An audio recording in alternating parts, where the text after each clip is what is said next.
بسم اللہ الرحمن الرحیم۔ السلام علیکم ناظرین کرام، آپ سب کو ہم سب کی طرف سے بہت بہت عید مبارک۔ ہماری تمام ٹیم، ٹی وی ون کی ٹیم اور غیب کی باتوں کی ٹیم اور ہمارے معزز مہمان حضرت مولانا مفتی منیر احمد اخون کی جانب سے بھی آپ سب کو بہت بہت عید مبارک۔ امید ہے آپ کی عید خیریت سے گزری ہوگی اور آپ کا رمضان بھی اللہ کے فضل و کرم سے خیریت سے گزرا ہوگا۔ حضرت السلام علیکم۔ وعلیکم السلام۔ ناظرین، حسب وعدہ آج کا پروگرام ہم صرف ای میلز کا جواب دیں گے۔ آج ہم آپ کی کالز نہیں لیں گے، تو برائے مہربانی ہمیں کالز نہ کیجیے گا۔ ہماری کوشش ہوگی کہ جتنی ای میلز باقی تھیں جن کو ہم پچھلے پروگراموں میں آپ کے ساتھ شیئر نہیں کر سکے، آج اس پروگرام میں ہم کریں۔ اس کے علاوہ گزارش کرنی تھی کہ ہم حضرت سے پوچھیں گے کہ ماہ رمضان میں اگر کوئی کوتاہی یا کمی بیشی ہم سے ہو گئی ہو، عبادات میں کوئی کمی رہ گئی ہو، تو یہ شوال کا مہینہ بھی بڑا بابرکت مہینہ ہے، تو اس میں ہم کیا اعمال ایسے کر سکتے ہیں کہ ہماری جو خامیاں یا کوتاہیاں ماہ رمضان میں ہوئیں ان کا ہم ازالہ کر سکیں۔ حضرت کیسے ہیں آپ؟ الحمدللہ کیسی گزری آپ کی عید؟ الحمدللہ بہت اچھی گزری۔ تو حضرت جی یہ فرما دیجئے ناظرین کے فائدے کے لیے کہ اگر رمضان میں کوئی کوتاہی ہو گئی عبادات میں یا روزوں میں، تو اس کے لیے حضور صلی اللہ علیہ وسلم یا حدیث سے کوئی ایسی چیزیں ہمیں ملتی ہیں کہ ہم ان کا ازالہ کر سکیں، کوئی نوافل روزے رکھ سکیں یا کچھ ایسی عبادات کر سکیں کہ ان کمیوں کا یا ان کوتاہیوں کا کوئی ازالہ ہو سکے؟ نحمدہ ونصلی ونسلم علی رسول الکریم، اما بعد۔ اس سلسلے میں 3 اپرچونیٹیز ہیں مسلمانوں کے لیے، جیسے کہ حدیث میں آتا ہے کہ پہلی تو لیلۃ الجائزہ، جو آخری رات ہوتی ہے اس کو لیلۃ الجائزہ کہتے ہیں، جس کو ہم لوگ چاند رات کہتے ہیں، تو حدیث میں اس کو لیلۃ الجائزہ کہا گیا ہے۔ اس رات میں اللہ تبارک و تعالی سب کی بخشش کر دیتے ہیں، جو بھی اس رات کے اندر عبادت کرتا ہے اور اللہ تبارک و تعالی سے بخشش مانگتا ہے اور گزرے ہوئے رمضان کی کمی کوتاہیوں کا ازالہ مانگتا ہے، اللہ تبارک و تعالی اس رات سب کی بخشش کر دیتے ہیں۔ جیسے وہ تو رات گزر ایک تو چکی ہے۔ یہ، اور دوسری اپرچونیٹی جو ہے عید کی نماز کی ہوتی ہے کہ عید کی نماز جب انسان ادا کرتا ہے تو اللہ تبارک و تعالی قسم کھا کے فرشتوں کو گواہ بنا کے کہتے ہیں کہ آج کے دن میں اپنے بندے بندیاں سب کی بخشش کر دی ہے اور ان کے گناہوں کو میں نے نیکیوں سے بدل دیا ہے۔ یہ دوسری تو ہے، حضرت جی وہ لوگ ہیں جو عید کی نماز پڑھتے ہیں یا سب لوگ؟ جو عید کی نماز پڑھتے ہیں۔ اچھا، اور تیسری جو ہے اپرچونیٹی ہے 6 روزے جو شوال کے ہیں، شوال کے 6 روزے جو شوال کے مہینے میں پورے کرنے ہوتے ہیں، اس کے بارے میں حدیث میں آتا ہے کہ جس نے شوال کے 6 روزے رکھے وہ گویا کہ ایسا ہی ہے جیسے پورا سال روزے سے ہے، رمضان کے روزے اور شوال کے 6 روزے، تو یہ پورے سال جو ہے روزے کی حالت میں وہ اللہ تبارک و تعالیٰ کا لکھا جاتا ہے۔ تو اس طریقے سے جو کمی کوتاہی ہو گئی ہے اس کا ازالہ ہو سکتا ہے۔ تو حضرت یہ 6 روزے پورے شوال کے مہینے میں کسی وقت بھی رکھے جا جی، سکتے ہیں افضل صورت یہ ہے کہ شروع کے؟ ہاں، افضل صورت یہ ہے کہ 5 دن میں ایک روزہ رکھے، افضل صورت یہ ہے کہ 5 دن میں ایک روزہ رکھے تاکہ پورا شوال کا مہینہ روزے میں گزرے۔ 5 دن کے بعد ایک روزہ، جی، پھر 5 دن پھر ایک روزہ، بالکل، تو اس سے پورے مہینے میں روزے ہو پورے جائیں گے۔ مہینے۔ اچھا اور البتہ یہ بھی جائز ہے کہ آپ عید کے دوسرے دن سے شروع کر دیں، 6 اکٹھے رکھ لیں۔ 6 روزے اکٹھے کر لیں۔ اچھا، اس میں ایک کنفیوژن دور کرتا جاؤں، لوگ یہ سمجھتے ہیں کہ اگر عید کے دوسرے دن روزہ نہ رکھا ہم نے تو پھر شوال کے روزوں کی فضیلت ختم ہوگی، ایسا نہیں ہے۔ اچھا، اگر عید کے دوسرے دن نہیں رکھ سکا، 2-3 دن اگر انسان کو تقریبات اور دعوتوں میں شرکت ہے، روزہ نہیں رکھ سکتا، عزیز و اقارب سے انسان ملتا ہے، تو اس کے بعد جب بھی موقع ملا تو شوال میں وہ 6 روزے پورے کر لے تو اللہ تبارک و تعالیٰ اس کو سال بھر روزوں کا اجر عطا فرما دیتے ہیں۔ اچھا، یہ وہ چیزیں ہیں جس سے ازالہ ہو سکتا ہے، اور باقی توبہ استغفار کا دروازہ ہر وقت کھلا ہوا ہے، تو اللہ سے استغفار کرتا رہے۔ اچھا حضرت، جیسے ہم نے ناظرین سے وعدہ کیا تھا کہ آج کے پروگرام میں زیادہ سے زیادہ ای میلز ہم ان کے جوابات دیں گے، تو سب سے پہلی یہ ای میل ہے، انہوں نے لکھا ہے کہ my mother is suffering from breast problem, can you please advise something for her, and also my father is facing a lot of problems in his job, please advise something for him as well. ان کے breast میں problem ہے والدہ کے، اور والد کو job کے سلسلے میں کافی پریشانی ہے، اس کے لیے انہوں نے آپ سے پوچھا۔ والدہ کے لیے تو ایسا کریں کہ سورۃ علم نشرہ یہ 41 دفعہ پڑھ کے پانی پہ دم کر کے ان کو پلائیں اور وہی پانی سینے پہ چھڑکتے رہیں۔ یہ 71 ڈیز یہ عمل کر لیں والدہ کے لیے، اور والد صاحب کے لیے عشاء کے بعد 3 مرتبہ سورۃ ملک کی تلاوت کریں اور اس کے بعد دعا کرتے رہیں، اور یہ 92 ڈیز کی نیت شروع کریں، انشاءاللہ ان کے لیے نیک اور اچھا روزگار مل جائے گا۔ اچھا ناظرین، ہماری کوشش ہوگی کہ ہم کسی کا نام نہ لیں ای میل پڑھتے وقت. آپ کا جو مسئلہ ہے جب آپ سنیں گے تو آپ کو اندازہ ہو جائے گا کہ آپ ہی کی ای میل ہے. اچھا حضرت، دوسری ای میل ہے کہ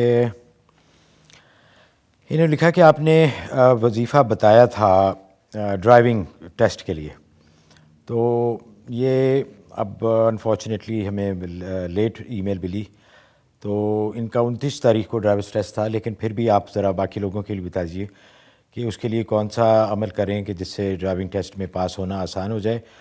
اور ان کے لیے بھی گزارش ہے کہ اگر آپ اللہ کرے پاس ہو چکی ہوں، اگر نہیں ہوئی خدا نخواستہ، تو آپ اس پر عمل کیجیے گا، انشاءاللہ پاس ہو جائیں گی. بہت سارے لوگوں نے اس پہ عمل کیا، ہمیں ای میلز بھی آئیں، وہ سب لوگوں کے ٹیسٹ پاس ہو گئے. تو اس کے لیے آپ ایسا کریں کہ جس دن آپ کا ٹیسٹ ہو تو 2 رکعت نماز حاجت پڑھیں اگر آپ نے نماز پڑھنی ہو.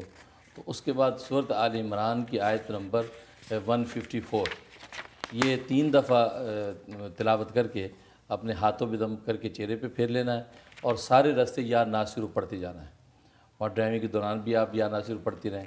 انشاءاللہ اللہ کی رحمت سے آپ ٹیسٹ میں پاس ہو جائیں گی. اچھا جی، اگلی میل ہے. انہوں نے لکھا ہے کہ میری وائف جو ہیں ان کی شادی ہو چکی ہے، وائف پاکستان میں ہیں، یہ خود امریکہ میں ہیں. تو ان کی کوشش ہے کہ جلدی سے جلدی ان کی وائف کو ویزا ملے تاکہ دونوں اکٹھے ہو سکیں. اور 2 سال ہو گئے، چند سال ہو گئے ہیں ان کی شادی کو، اور یہ کوشش بھی انہوں نے کی ہے کہ اولاد کے لیے، اس کے لیے بھی دعا انہوں نے کہا کہ کیجئے کہ ہماری اولاد جلدی ہو جائے. سب سے پہلے تو یہ ہے کہ یہ اکٹھے ہو جائیں تو پھر ہی وہ سلسلہ آگے چلے گا. اور انہوں نے لکھا ہے کہ جب آپ کا پروگرام نشر ہوتا تو میں یوزلی کام پہ ہوتا ہوں، تو اس لیے اگر کوشش کریں کہ ای میل کے ذریعے جواب دیں. تو آپ سے گزارش ہے کہ یہ پروگرام 2-3 دفعہ ریپیٹ بھی ہوتا ہے. منڈے کی رات کو 1 بجے، صبح آپ دیکھ سکتے ہیں. اگر وہ آپ کے لیے بہت لیٹ ہو تو آپ ہفتے کی دوپہر کو 1 بجے بھی یہ پروگرام دیکھ سکتے ہیں، ریپیٹ ہوگا تو آپ اس میں یہ دیکھ لیجیے گا. تو حضرت ان کی ای میل کا جواب. تو اس کے لیے ایسا کریں کہ آپ یا بدی العجائب بالخیر یا بدیو یہ دعا پڑھنی ہے 1200 دفعہ عشاء کے بعد 36 دن تک کرنا ہے. تو اس سے انشاءاللہ آپ کی بیوی کے ویزے کا معاملہ حل ہو جائے گا. تو اس پہ آپ عمل کریں. یا بدی العجائب بالخیر یا بدیو 1200 دفعہ، اول آخر 12 دفعہ درود شریف، اور 36 دن کی نیت سے آپ نے شروع کرنا ہے. انشاءاللہ اللہ کی رحمت سے کامیابی ہوگی. جی، اگلی ای میل ہے. انہوں نے لکھا ہے کہ بہت ہی اچھا پروگرام ہے آپ کا، بہت ہی انفارمیٹیو ہے. اللہ تعالیٰ آپ کو جزائے خیر دے، اور بہت سی دعائیں آپ کے لیے حضرت انہوں نے کی ہیں. اور ان کی ای میل یہ، ان کا مسئلہ یہ ہے کہ انہوں نے لکھا کہ کسی نے کال کیا تھا کہ ان کی عمر 40 سال کی ہے، اور 10 سال ہو گئے، 10 سال سے وہ کوشش کر رہے ہیں اولاد کے لیے. تو آپ نے بتایا تھا کہ سورہ محمد 1 دفعہ پڑھنی ہے کلونجی آئل پر، اور 1 چائے کا چمچ 41 دن پینا ہے. تو انہوں نے کہا کہ میرا سوال یہ ہے کہ اگر پیریڈز کے دوران 41 دنوں میں آ جائے تو پھر وہ کیا کریں، اور کیا کوئی ان کی جگہ کوئی اور پڑھ سکتا ہے یا انہیں پڑھنی ہے؟ جی، ان ایام میں آپ نے تلاوت تو نہیں کرنی، کیونکہ ایام میں جو قرآن کریم کو ہاتھ لگانا بھی جائز نہیں ہے اور اس کی تلاوت کرنا بھی جائز نہیں ہے. تو البتہ کوئی اور پڑھ کے آپ کو یہ کلونجی کا تیل دے سکتا ہے، آپ اس کو 1 چمچ پی لیا کریں، لیکن اس میں ناغہ نہیں کرنا. 41 ڈیز بلا ناغہ کرنا ہے. تو جن دنوں میں آپ خود پڑھ سکتی ہیں آپ خود پڑھیں، ورنہ کوئی اور پڑھ کے دے دے. انشاءاللہ اللہ کی رحمت سے جو آپ کا مقصد حاصل ہو جائے گا. حضرت اگلی ای میل ہے. انہوں نے بھی لکھا ہے کہ کافی پریشانیاں ہیں ان کو. ان کی ساری فیملی کو گرین کارڈ مل گیا ہے، صرف ایک بیٹا ان کا رہ گیا ہے جن کو ابھی تک گرین کارڈ نہیں ملا. اس کے لیے انہوں نے لکھا ہے کہ دعا کیجئے کہ اس کو بھی مل جائے. اور دوسرا نے لکھا ہے کہ میں لمو چلاتا ہوں، اکانومی کی وجہ سے، کیونکہ اکانومی بڑی ڈاؤن ہے، کاروبار بہت سلو ہے، اس کے لیے بھی دعا فرمائیں کہ اس میں کچھ برکت آ جائے. جی، اس کے لیے وہی وظیفہ ہے، یا بدی العجائب بالخیر یا بدیو. یہ بہت مجرب ہے گرین کارڈ اور ویزے امیگریشن کے مسائل کے لیے. تو یہ آپ 1200 دفعہ عشاء کے بعد پڑھ لیں، اول آخر 12 دفعہ درود شریف، 36 دن کی نیت سے آپ شروع کر لیں. انشاءاللہ آپ کا جو گرین کارڈ کا معاملہ حل ہو جائے گا. جی، اگلی ای میل ہے. السلام علیکم مفتی صاحب، میں آپ کا پروگرام ریگولرلی دیکھتی ہوں، غیب کی باتیں، بہت اچھا اور معلوماتی پروگرام ہے. اللہ آپ کو جزائے خیر دے، آمین. مفتی صاحب سے میرا کوشچن ہے وراثت کے بارے میں. میرے فادر ان لا نے اپنا گھر جو کہ ان کی واحد جائیداد تھی وہ اپنی بیٹی کو گفٹ کر دیا ہے، اور میرے ہسبینڈ کو اس میں سے کوئی حصہ نہیں دیا، مطلب کہ ان کو خامند کو محروم کر دیا ہے۔ جب میرے ہسبینڈ نے اپنے والد سے پوچھا کہ آپ نے کیوں ایسا کیا اور مجھے کیوں محروم کیا، تو ان کا جواب تھا کہ مجھ پر بہت پریشر تھا اور میں نے مجبوری میں کیا ہے، کیونکہ میری بیٹی اور میرا داماد یہی چاہتے تھے اور تمہاری ماں بھی ایسا ہی چاہتی تھی۔ تو کافی لمبی ای میل ہے، مقصد صرف یہ تھا کہ آیا جو کچھ انہوں نے کیا کہ یہ جائز ہے شریعت میں، اور اس کے لیے وہ کیا کر سکتے ہیں اب؟ بہر قرآن سنت اور فقہ اسلامی کی روح سے تو یہ جائز نہیں تھا کہ والد جو ہے وہ ایک ہی کو ساری جائیداد بطور تحفہ کے دے دے، اس لیے کہ زندگی میں جب جائیداد تقسیم کی جاتی ہے تو وہ تحفہ ہوتی ہے اور تمام جو وارثوں کو برابر برابر دیا جاتا ہے، اور حدیث میں اس کی ممانعت ہے کہ ایک اولاد کو دے دیا جائے اور دوسرے کو نہ دیا جائے۔ تو والد صاحب نے جو کیا بہرحال غلط کیا، اور اگر وہ پریشر میں آ کے انہوں نے ایسا کیا تو جن لوگوں نے یہ پریشر ڈالا اور یہ ظلم کی طرف ان کو آمادہ کیا ہے وہ بھی اس گناہ میں پورے کے پورے شریک ہیں۔ باقی ہے کہ اب میری تجویز یہ ہے کہ اگر والد دنیا سے چلے گئے ہیں، اگر زندہ ہیں تو ان کو معاف کر دیا جائے، اور کھلے دل سے بیٹا کہہ دے کہ ٹھیک ہے ابا نے جو کر دیا میں بھی معاف کرتا ہوں۔ اگر خدا نخواستہ دنیا سے چلے گئے ہوتے تو ان کے لیے استغفار کثرت سے کریں تاکہ جو ہے نا وہ جو یہ ظلم کیا ہے اس کا ازالہ ہو سکے۔ اچھا جی حضرت، اگلی ای میل ہے، انہوں نے پوچھا ہے کہ ایام کے دوران مہندی لگا سکتی ہیں، اور دوسرا انہوں نے رمضان کے بارے میں ہے، اگر سے رمضان گزر چکا ہے لیکن انشاءاللہ آئندہ بھی آئے گا، تو بال کاٹنے روزے کے دوران کیا جائز ہیں؟ اور انہوں نے کہا کہ اگر ایام 10 دن سے زیادہ ہو جائیں تو کیا اس کے بعد آپ نماز پڑھ سکتے ہیں؟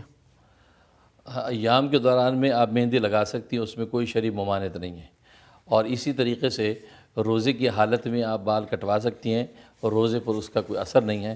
وہ الگ مسئلہ ہے کہ عورتوں کے لیے بال کٹوانا جائز ہے یا جائز نہیں ہے، وہ ایک الگ نوعیت ہے، اس کو دیکھا جائے گا کہ وہ جائز حد تک بال کاٹ رہی ہیں کسی عذر کی وجہ سے، یا اسے فیشن اور خوبصورتی کے لیے کاٹ رہی ہیں، تو خوبصورتی اور فیشن کے لیے بالوں کو کاٹنا وہ شرعاً جائز نہیں ہے۔ اور تیسرا جو پوچھا کہ 10 دن سے زیادہ ایام ہو جائیں، اس میں ایسا ہے کہ عورت کی عادت اگر مثلا 7 دن کی ہے اور 7 دن کے بعد بھی ایام آتے رہے تو 10 دن تک وہ عورت انتظار کرے گی کہ پتہ نہیں اس کی عادت بدل نہ گئی ہو، اس دفعہ 8 یا 9 دن یا 10 دن نہ ہو۔ لیکن اگر 10 دن کے بعد بھی ایام آتے رہے تو وہ سمجھ جائے کہ ایک عادت نہیں بدلی، عادت تو 7 دن ہی ہے، بلکہ اب یہ 8ویں دن سے وہ اپنی نمازوں کی قضا کرے گی، 8واں 9واں 10واں 11واں، تو اس کے بعد سے وہ قضا کرے گی۔ تو اس طریقے سے یہ ایام کے بعد نماز ادا کرے گی، اور عادت کے بعد جو بھی ایام ہیں وہ اس پر نماز اس کے ادا کرنا ضروری ہوگا۔ اچھا ناظرین، آپ دیکھ رہے ہیں آج غیب کی باتیں، یہ ہمارا اسپیشل پروگرام ہے جس میں ہم صرف آپ کی ای میلز کا جواب دے رہے ہیں۔ امید ہے کہ آپ اس سے بہرفروز ہو رہے ہوں گے، اور اگلے پروگرام انشاءاللہ نیکسٹ ویک سے ہم آپ کی کالز بھی لیں گے اور آپ کی ای میلز بھی۔ وقت ہوا ہے ایک بریک کا۔ بریک پہ جانے سے پہلے میں شکر گزار ہوں UBL کلک اینڈ ریمٹ کا، پاکستان بھیجنے کا آسان، محفوظ اور تیز ترین ذریعہ۔